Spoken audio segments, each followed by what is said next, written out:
अस्सलाम वालेकुम people, welcome to defence outpost. तो इसराइल की साइड से एक रिपोर्ट काफ़ी ज़्यादा हाईलाइट की जा रही है पाकिस्तान की जो F-16 एयरक्राफ्ट की फ्लीट है उससे रिलेटेड, जहां पर रिसेंटली यूएस की तरफ से जो कुछ अपग्रेड्स पाकिस्तान एयरफोर्स के F-16 एयरक्राफ्ट के लिए रिलीज की गई हैं उनके ऊपर फोकस करके एक काफ़ी इंटरेस्टिंग डिस्कशन चल रही है। जो एक स्पेसिफिक पॉइंट जिसके ऊपर सबसे ज़्यादा फोकस किया जा रहा है वो हमारे F-16 एयरक्राफ्ट के लिए जो नए लिंक 16 के अपग्रेड्स हैं, जो नया वर्जन इस डेटा लिंक का यूएस की तरफ से पाकिस्तान एयरफोर्स को प्रोवाइड किया जा रहा है, उसके ऊपर इस टाइम के ऊपर सबसे ज्यादा बात हो रही है। मिसाल के तौर पर आप यहाँ पर ये ट्वीट देख सकते हैं जो कि इजरायली जर्नलिस्ट का है, जिसमें वो इन्हीं जो लिंक 16 की अपग्रेड्स हैं उनको पाकिस्तान एयरफोर्स के F-16 के कॉन्टेक्स्ट में डिस्कस कर रहा है। और यहाँ पर कहा क्या जा रहा है कि ये जो एक मोस्ट सेंसिटिव लिंक 16 का एक अपग्रेडेड वेरिएंट पाकिस्तान एयरफोर्स को यूएस की तरफ से प्रोवाइड किया जा रहा है, इसकी जो कोर इन्फॉर्मेशन है वो चाइना तक पहुंच सकती है। यानी कि इस तरह से पोर्ट्रे किया जा रहा है कि पाकिस्तान जो है वो अमेरिका से टेक्नोलॉजी लेकर उसके जो सीक्रेट्स हैं वो चाइना को सेल करता है। सब्सिक्वेंटली जब भी यहाँ पर J-35 या फिर और चाइना की कोर टेक्नोलॉजी को लेकर बात होती है, तब ये नैरेटिव निकल के आता है कि पाकिस्तान यहाँ पर चाइना की जो मोस्ट क्रूशल टेक्नोलॉजी है, सोफिस्टिकेटेड टेक्नोलॉजी है, उसको अक्वायर करके उसके जो सीक्रेट्स है वो यूएस को सप्लाई करता है। पहले ये नैरेटिव जो है वो सिर्फ इंडियंस की तरफ से फैलाया जाता था, अब यहाँ पर इजरायलीज भी इसमें शामिल हो रहे हैं। और इसके पीछे बेसिकली वजह क्या है, कुछ दिनों से हम आपको एक्सप्लेन कर रहे हैं। जो रिसेंटली अब्राहम अकॉर्ड्स के ऊपर साइन करने से पाकिस्तान ने यहाँ पर इनकार किया है, बेसिकली यूएस और इजराइल की ये जो एक जॉइंट ऑफर है उसको रिजेक्ट किया है। उसके बाद से जो इजरायली लॉबी है और इजरायली स्टेट है वो पाकिस्तान के अगेंस्ट में एक्टिव हो गई है। और हम पहले भी अपनी वीडियोस में मेंशन कर चुके हैं कि ये अब पाकिस्तान के लिए यूएस के जो वेपन्स हैं उनकी सेल को लेकर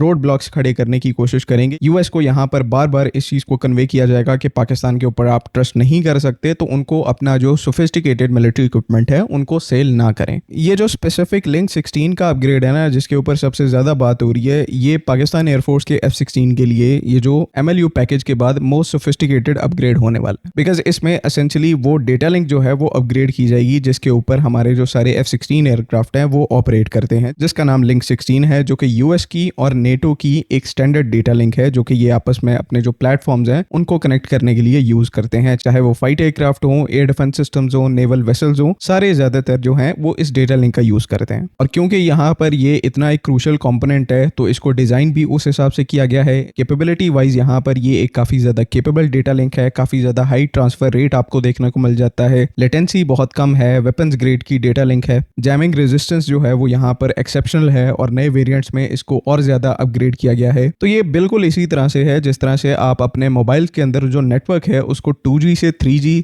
3G से 4G एंड देन 4G से फिर 5G के ऊपर अपग्रेड करते हैं। किस तरह से हर बैंड के बाद जो स्पीड है वो इंक्रीज होती है और आपके जो डे टू डे टास्क हैं वो जल्दी परफॉर्म होते हैं, चीजें जल्दी डाउनलोड हो जाती हैं। तो सेम इसी तरह से आप इसी कॉन्टेक्स्ट में डेटा लिंक की एग्जांपल को समझ सकते हैं। जिस तरह से पहले बताया कि ये हमारी जो F-16 एयरक्राफ्ट हैं उनके लिए one of the most crucial upgrade है, बिकॉज इस डेटा लिंक के आने के बाद पाकिस्तान एयरफोर्स के जो F-16 एयरक्राफ्ट हैं उनको कोलैबोरेटिव एंगेजमेंट की कैपेबिलिटी मिलेगी। यानी कि अब जो हमारे SAP 2000 AWACS एयरक्राफ्ट हैं वो हमारे F-16 से फायर होने वाली जो एयर टू एयर मिसाइल्स हैं उनको भी गाइड कर सकते हैं। पहले ये कैपेबिलिटी जो है वो J-10C और JF-17 ब्लॉक 3 तक लिमिटेड थी, और अब यहाँ पर यही कैपेबिलिटी जो है वो आपको F-16 एयरक्राफ्ट के साथ भी देखने को मिलेगी। यानी कि आहिस्ता आहिस्ता हमारे भी जो F-16 एयरक्राफ्ट है वो एक स्लो पेस पे ही सही, लेकिन जो नेक्स्ट जनरेशन की नेटवर्क सेंट्रिक कॉम्बैट एनवायरनमेंट है उसके लिए रेडी हो रहे हैं। ऑल्दो यहाँ पर अभी जो कुछ जरूरी अपग्रेड्स हैं वो अभी भी यहाँ पर एब्सेंट हैं, अभी भी नहीं की गई। जिस तरह से नई एयर टू एयर मिसाइल जो है वो हमारे F-16 के साथ अभी अपग्रेड नहीं हुई। जो AIM-120C8 वेरिएंट्स हैं जो कि 180 किलोमीटर तक की रेंज प्रोवाइड करते हैं, तो वो फिर बात फ्यूचर पे चली जाती है। उनकी अवेलेबिलिटी पे जो है वो अभी क्वेश्चन है कि क्या ऐसे हालात यूएस के साथ बनते हैं कि वो हमें जो उनके advanced air to air missiles हैं वो प्रोवाइड करने को तैयार होते हैं। उसके बाद जो ब्लॉक 70-72 का अपग्रेड है उसके ऊपर भी कोई चीजें अभी इतनी ज्यादा क्लियर नहीं है। लेकिन वही बात कि जब से हमने अब्राहम अकॉर्ड्स का मामला जो है उसको साइडलाइन किया, उसको रिजेक्ट किया, तब से ये थोड़ा सा काम जो है वो और मुश्किल हो गया। बिकॉज अब यहाँ पर इंडियंस तो पहले ही एक्टिव थे, इजराइलीज भी एक्टिव हो गए हमारे अगेंस्ट में, और यूएस को कहीं ना कहीं वो कोशिश कर रहे हैं कि यूएस अपने जो मोस्ट एडवांस्ड वेपन्स हैं उनको पाकिस्तान को सप्लाई ना करे। अमेरिका की जो लीडरशिप है, स्पेशली जो ट्रंप एडमिनिस्ट्रेशन है, वो सिचुएशन को थोड़ा डिफरेंट तरीके से देख रहे हैं। डोनाल्ड ट्रंप तो इवन पाकिस्तान के साथ जो स्ट्रेटेजिक कॉपरेशन है उसको स्टैब्लिश करना चाहते हैं और चीजों को यहाँ पर और एक नॉच ऊपर लेके जाना चाहते हैं। लेकिन अभी यहाँ पर पाकिस्तान भी अपने जो स्टेप्स हैं उनको केयरफुली रख रहा है, एहतियात से जो है वो चला जा रहा है, जो कि ऑब्वियसली यहाँ पर ऐसी वॉलेटाइल जियोपॉलिटिकल सिचुएशन के अंदर ये सबसे बेस्ट स्टेप है कि आप बेहतर पोजीशन का वेट करें, जल्द जल्दबाजी में कोई डिसीजन ना लिया जाए ताकि कल को आपको इसका नेगेटिव इम्पैक्ट ना देखने को मिले। बाकी जहां तक इजरायलीज और इंडियंस का ये नैरेटिव है कि पाकिस्तान एक दूसरी कंट्रीज की जो कोर टेक्नोलॉजी है वो सेल करता है, तो इसमें ऐसा है कि कोई इतना कुछ एक्सप्लेन करने की जरूरत नहीं है। पाकिस्तान एयरफोर्स जो है वो 1980 से F-16 एयरक्राफ्ट को ऑपरेट कर रही है। रफली उसी टाइम से हम लोग चाइना के साथ भी एविएशन सेक्टर के अंदर कोऑपरेशन में हैं। उनके साथ मिलकर हमने एक सक्सेसफुल फाइटर जेट प्रोग्राम जो है उसको एग्जीक्यूट किया हुआ है। साथ में यहाँ पर इस टाइम के ऊपर चाइना ने J-10C एयरक्राफ्ट को भी पाकिस्तान को प्रोवाइड किया हुआ है, PL-15 का एक्सेस भी है, एंड देन फ्यूचर में जाकर J-35 एयरक्राफ्ट भी पाकिस्तान को ट्रांसफर किया जा रहा है। सिमिलरली यूएस की तरफ से भी यहाँ पर डेटा लिंक का अपग्रेड का पैकेज आपने देखा कि किस तरह से वो पैकेज पाकिस्तान एयरफोर्स के लिए अप्रूव किया गया। इवन दो वो टेक्नोलॉजी काफी ज्यादा सुपीरियर है, लेकिन फिर भी उसको यूएस की तरफ से पाकिस्तान को प्रोवाइड किया जा रहा है। सिमिलरली J-35 एयरक्राफ्ट जो है वो चाइना का one of the most advanced aircraft है, उसका एक्सेस भी यहाँ पर पाकिस्तान को मिलने जा रहा है। तो ये एक बड़ी थर्ड क्लास अटेम्प्ट है, चाहे न्यू दिल्ली से हो चाहे तेल अवीव से हो, पाकिस्तान को अंडरमाइन करने की कि ये तो दूसरी कंट्रीज की टेक्नोलॉजी को सेल करते हैं। रियलिटी में क्या है कि आज दुनिया की जो दो सबसे बड़ी सुपर पावर्स हैं, चाहे वो यहाँ पर यूएस हो चाहे वो यहाँ पर स्पेशली चाइना का केस हो, दोनों ही इस टाइम के ऊपर पाकिस्तान को स्ट्रेटेजिक पार्टनर के रूप में देखती हैं और उनकी जो सोफिस्टिकेटेड टेक्नोलॉजी है उनको प्रोवाइड करने के लिए तैयार हैं। वो फिर यहाँ पर अलग बात है कि पाकिस्तान की अपनी पर्सनल चॉइस है कि हम चाइना की तरफ ज्यादा लीन हो रहे हैं। यूएस हमें ऑफर तो कर रहा है, लेकिन फिर भी जो हमारा कोर मिलिट्री इक्विपमेंट है, ताकि हमारी जो मिलिट्री है वो कॉम्प्रोमाइज ना हो, उसको हम यहाँ पर चाइना से अक्वायर कर रहे हैं और चाइना की कोलैबोरेशन के साथ बना रहे हैं। जिनको फिर यहाँ पर इस चीज से इशू है उनको हमेशा ही इशू रहेगा। पाकिस्तान को नेक्स्ट जनरेशन टेक्नोलॉजी का एक्सेस मिल रहा है, तो जो हमारे एडवर्सरीज की डेस्परेशन है वो ऑटोमेटिकली काफी ज्यादा इंक्रीज होगी। बाकी रेस्ट एश्योर्ड चीजें जो है वो काफी ज्यादा पॉजिटिव डायरेक्शन में जा रही हैं और आहिस्ता आहिस्ता जैसे पिछले कुछ महीनों में आपको यहाँ पर काफी पॉजिटिव अपडेट्स मिली हैं, वैसे ही आगे चलकर भी आने वाले टाइम में ऐसा ही कुछ होगा। आई होप कि तमाम चीजें यहाँ पर क्लियर हैं।